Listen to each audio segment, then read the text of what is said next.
কুষ্টিয়া দৌলতপুরে বিজিবির বিশেষ অভিযানে একটি বিদেশি পিস্তল, 2টি ম্যাগাজিন ও 3 রাউন্ড গুলিসহ আরিফুল ইসলাম নামের একজনকে আটক করা হয়েছে।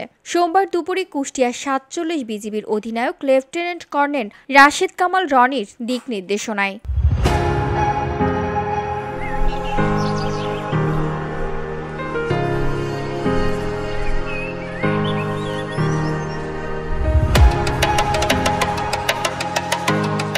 চরচিলমারি বিত্তপীর দায়িত্বপূর্ণ এলাকায় আতারপাড়া নামক স্থানে বিজিবির টহল দল অভিযান পরিচালনা করে মোহাম্মদ আরিফুল ইসলামকে আটক করা হয়। এ সময় তার শরীর তল্লাশি চালিয়ে অস্ত্র ও গুলি উদ্ধার করা হয়।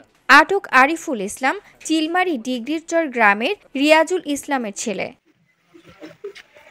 কুষ্টিয়া ৪৭ বিজিবির অধিনায়ক লেফটেন্যান্ট কর্নেল রাশেদ কামাল রনি বিষয়টি নিশ্চিত করে বলেন, বিজিবির অভিযানে অস্ত্রসহ আরিফুল ইসলামকে আটক করা হয়েছে। এ বিষয়ে দৌলতপুর থানায় মামলা দায়ের করা হয়েছে। সীমান্ত নিরাপত্তা নিশ্চিত করতে এবং মাদক পাচার সহ সব ধরনের অবৈধ কার্যক্রম প্রতিরোধে কঠোর অবস্থানে রয়েছে BGB. VOD Bangla news desk.